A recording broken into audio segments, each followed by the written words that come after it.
everyone, it's Polly from Beaten Jeans, and this weekend happens to be Super Bowl weekend. In my opinion, the only thing good about Super Bowl is the food. I'm not there to watch these teams battle it out. I'm there to eat. I've got 3 amazing recipes that you are going to want to have at your party. So if you're interested, stay tuned, and please don't forget to hit that subscribe button. Taylor and I are rolling out videos every Monday. You're not going to want to miss. No Super Bowl party is complete without a big bowl of chips and some salsa. Trust me when I say that this is the best salsa I've ever had. It only calls for a few simple ingredients, but I know all of your guests are going to love it. To start, grab 4 large tomatoes and de-seed them. It's important to de-seed them or your salsa will be really soupy and juicy rather than thick and chunky. Next, go ahead and rinse an entire bunch of cilantro. Only half of the cilantro will be used for this recipe, so if you're only interested in making the salsa, you'll only need half of a bunch. As you can see here, I am de-stemming the cilantro. The stems of the cilantro can be a little bit bitter, so it's important to just pull each individual leaf off the stems and then set them aside and then discard the stems. Then you're going to want to peel an entire bud of garlic. I know that seems like a lot, but trust me, it makes the salsa. You're also going to want to prepare 1 small red onion. So now that I have everything prepared, I'm going to go ahead and add it into the food processor. So all of our tomatoes, the entire bud of garlic, the entire bunch of cilantro. Remember, you only want to use half of your cilantro. The other half is for the next recipe. Next, you're going to want to add 1 can of San Marzano tomatoes. These are the best tomatoes, guys. And some sliced jalapenos. It's better to start with like 1/4 of the jar and then add more as needed depending on your spice preference.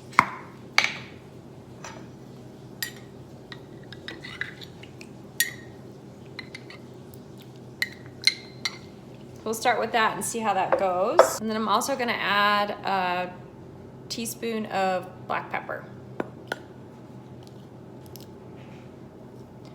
Because of the jalapenos, we don't need to add any salt to this, because they are pickled and salted.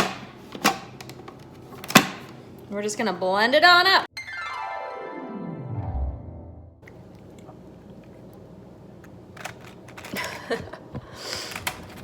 All right, I'm gonna go ahead and dig in here and see how this salsa turned out.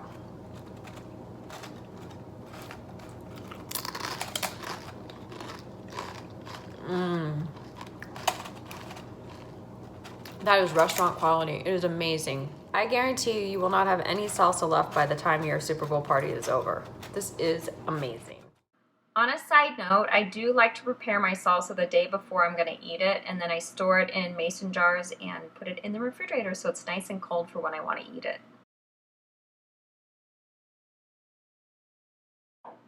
For this recipe, you're going to need 2 pizza doughs. I like to use the pizza dough from Trader Joe's, but if you don't have a Trader Joe's, you can always go to a pizzeria and ask them if you can buy some dough from them, and a lot of times it's only like $1. These are all the ingredients you're going to need for this recipe. So it is not very complicated at all. We're just going to start by chopping up all our veggies, our onion, our bell pepper, and our mushrooms. Transfer all your veggies into a saute pan and cook them over low to medium heat, stirring occasionally until the vegetables are nice and soft and the onions are translucent.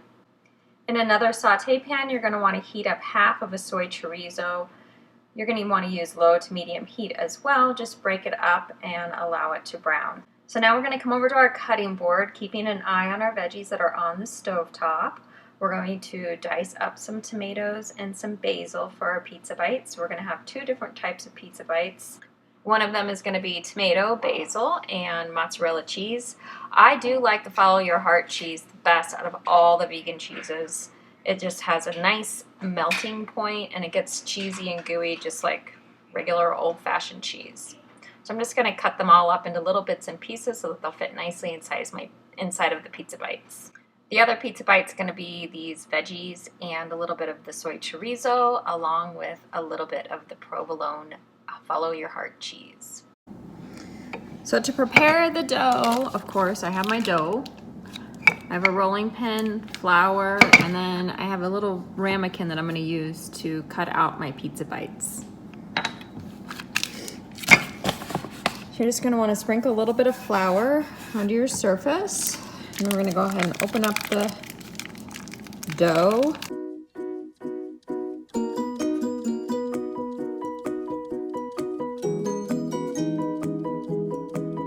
Now that I have this as thin as I want it to be, I'm gonna go ahead and take my ramekin and make an impression in the dough.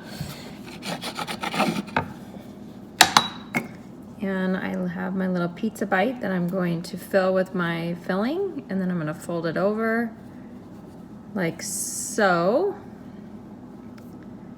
And it will be a bite-sized morsel of yum. So I'm gonna go ahead and lay these little circle pizzas out onto the pan, and then I'm gonna assemble them all at one time.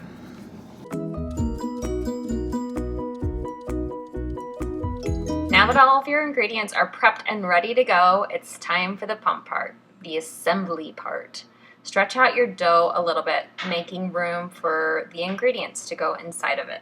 For the mozzarella bite, add a piece of basil, a couple slices of the mozzarella cheese, and a few tomatoes. Make sure when you are closing up your bite that all of the edges are pinched really tightly so that no air gets in there and there's not a chance for the cheese to escape. For the next bite, again, you're going to want to stretch out your dough so that you have a nice working surface. You're going to want one piece of the provolone cheese, a little bit of the veggies, a little bit of the chorizo, and then another slice of the provolone on top. I don't do it on this piece, but I found that it worked better that way. So just trust me on that one. Make sure your edges are nice and pinched together, and then place it on the pan and continue.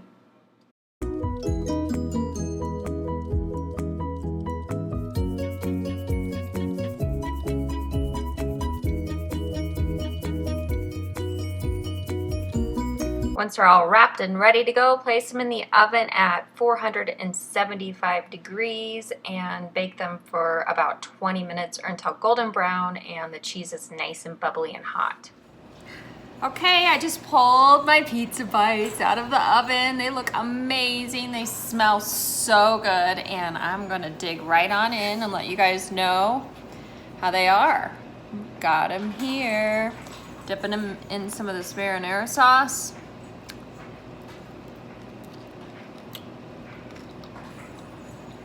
Mmm. Yum. Look at that. That is so good. I'm double dipping.